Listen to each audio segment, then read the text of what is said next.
कभी सोचा है कि अन्याय की जड़ें कहाँ तक जा सकती हैं? और ये जो तकदीर होती है, क्या वो वाकई पत्थर की लकीर है, या क्या उसे अपनी होशियारी से, अपनी सूझबूझ से बदला भी जा सकता है? आज हम एक ऐसी ही कहानी में गोता लगाने वाले हैं जो इन्हीं सवालों को एक गरीब किसान के भाग्य के आईने में हमें दिखाएगी। और कहानी की शुरुआत होती है एक सीधे से सवाल से कि जब बंटवारे का जिम्मा लालच के हाथों में आ जाए तो क्या होता है। ये सवाल सिर्फ सवाल नहीं है, ये इस पूरी कहानी की कह सकते हैं आत्मा है। जब विरासत प्यार से नहीं बल्कि लालच से बंटती है तो रिश्ते कैसे बिखर जाते हैं। चलिए देखते हैं इस कहानी में क्या हुआ। और बस यहीं से दरार पड़नी शुरू हो जाती है। बड़े भाई भीमा का ये कहना कि सुनो भाइयों, मैं सबसे बड़ा हूँ इसलिए मैं बंटवारे का काम करूंगा, ये सिर्फ अपना हक जताना नहीं था। नहीं, ये एक चेतावनी थी। उसकी आवाज में जो धौंस थी ना, वो साफ साफ बता रही थी कि ये कोई इंसाफ का तराजू नहीं लगने वाला। ये बंटवारा उसकी मर्जी का आईना होने वाला है। तो मंच तो अब सज चुका है। अब देखते हैं कहानी के इस पहले हिस्से को, एक अन्यायपूर्ण बंटवारा, और मिलते हैं इसके किरदारों से। तो कहानी में है 3 भाई। एक तरफ भीमा और लल्लन। इनकी जोड़ी आप समझिए लालच की पक्की नींव पर टिकी है, इन्हें बस लेना है। और दूसरी तरफ है सबसे छोटा भोला, सीधा साधा भरोसेमंद। उसकी तो पूरी दुनिया ही भरोसे पर चलती है। बेचारे को क्या मालूम था कि यही भरोसा एक दिन उसे ले डूबेगा। और अब देखिए वो बंटवारा, आप खुद देखिए भीमा और लल्लन ने क्या क्या रख लिया।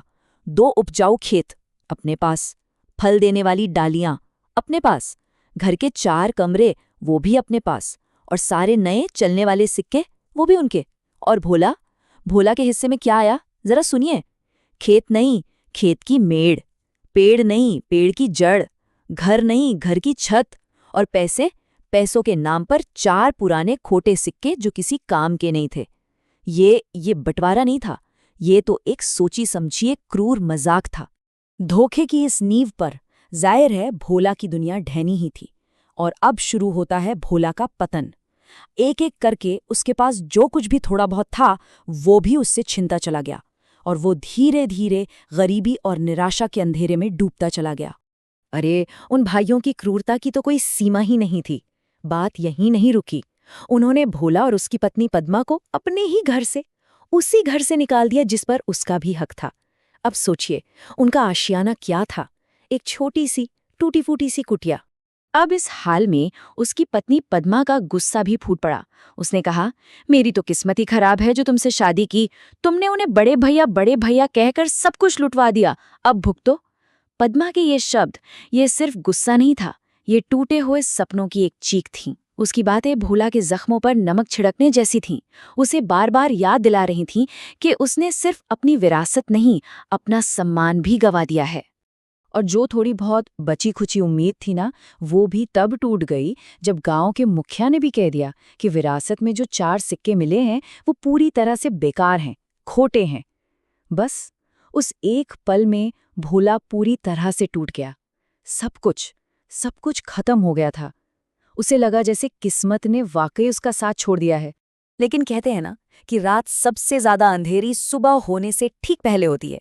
जब भोला पूरी तरह से हार मान चुका था, जब उसे लगा कि अब कुछ नहीं बचा, ठीक तभी उम्मीद की एक ऐसी किरण जगी जिसने आगे चलकर सब कुछ बदल दिया।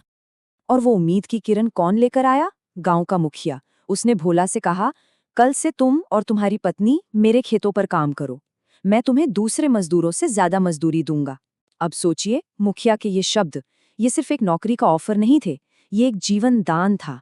ये सिर्फ पेट भरने का जरिया नहीं, बल्कि उस घने अंधेरे में एक जलते हुए दिए की तरह था जो भोला को आगे का रास्ता दिखा रहा था। तो ये थी एक नई शुरुआत। ये सिर्फ एक नौकरी नहीं थी, नहीं, ये मौका था अपने हाथों से अपनी किस्मत को दोबारा लिखने का। ये भोला और पद्मा के लिए अपना खोया हुआ आत्मसम्मान वापस पाने की तरफ पहला कदम था। और अब कहानी उस मोड़ पर आती है जहां किस्मत पलटवार करती है। अब हम कहानी के उस सबसे रोमांचक हिस्से में पहुंच रहे हैं जहां भोला और पद्मा अब सिर्फ हालात के शिकार नहीं रहते, बल्कि अपने भाग्य की डोर अपने हाथों में लेते हैं और इंसाफ के लिए एक जबरदस्त योजना बनाते हैं। और इस पूरे पलटवार की आप कह सकते हैं जो मास्टरमाइंड थी वो थी पद्मा। उसकी एक बात ने भोला की आंखें खोल दी। उसने कहा, हमारी मेड़ है, हमारी मर्जी, उसे तोड़ें या रखें। बस इसी एक लाइन में सब कुछ था। भोला को एहसास हुआ कि जिन चीजों को बेकार समझकर उसके भाइयों ने उसे दिया था, वही चीजें अब उसके सबसे बड़े हथियार बन सकती थीं। ये एक शानदार, कह सकते हैं कानूनी और नैतिक दांव था। तो योजना क्या थी? बहुत ही सीधी लेकिन उतनी ही असरदार। पहला कदम, खेत की मेड़। अपने हिस्से की मेड़ को तोड़कर भाइयों के खेतों का सारा पानी बहा देना ताकि उनकी फसलें बर्बाद हो जाएं। और दूसरा कदम, पेड़ की जड़। अपने हिस्से की जड़ को काटकर पूरे पेड़ को ही गिरा देना, जिससे भाइयों की फल से लदी डालियां भी खत्म हो जाएं। मतलब ये बदला नहीं था, ये तो एक तरह का काव्यात्मक न्याय था। उन्हीं बेकार चीजों को हथियार बनाया गया जो उन्हें भीख में मिली थी। और प्लान का पहला कदम पूरी तरह कामयाब रहा। भाइयों की फसलें सूख गई। अगली सुबह जब वो दोनों अपने खेत पहुंचे तो उनके पैरों तले से जमीन खिसक गई। सारी मेहनत पर पानी फिर चुका था, या यूं कहें कि पानी के बिना सारी मेहनत सूख चुकी थी। उनके मुनाफे के सारे सपने धूल में मिल गए। और फिर आई दूसरी चोट। रात में एक जोरदार धमाके जैसी आवाज हुई। आम का वो पेड़, उनकी आखिरी उम्मीद, वो भी जमीन पर आ गिरा था। हाँ, उनके भाइयों ने भोला और पद्मा को ये करते हुए रंगे हाथों पकड़ लिया, लेकिन तब तक बहुत देर हो चुकी थी। पेड़ गिर चुका था। तो इस पूरी कहानी का सबक क्या है? इसका सार क्या है? क्या ये सिर्फ एक बदले की कहानी है या इसके पीछे कोई गहरा मतलब भी छिपा है? चलिए अब इस कहानी की सीख को समझते हैं। साहित्य में एक शब्द होता है काव्यात्मक न्याय या पोएटिक जस्टिस। इसका मतलब होता है कि जब किसी को उसके बुरे कर्मों की सजा ठीक उसी तरीके से मिलती है जिस तरीके से उसने वो बुरे कर्म किए हों। और ये कहानी इसका एक बेहतरीन उदाहरण है। सोचिए, भोला ने ठीक उन्हीं बेकार चीजों का इस्तेमाल करके अपने भाइयों को सजा दी, वही मेड़, वही जड़ जो उन्होंने उसे मजाक में दी थी। तो आखिर में इस कहानी के मुख्य सबक क्या हैं? पहली बात, लालच अंत में खुद को ही खत्म कर देता है।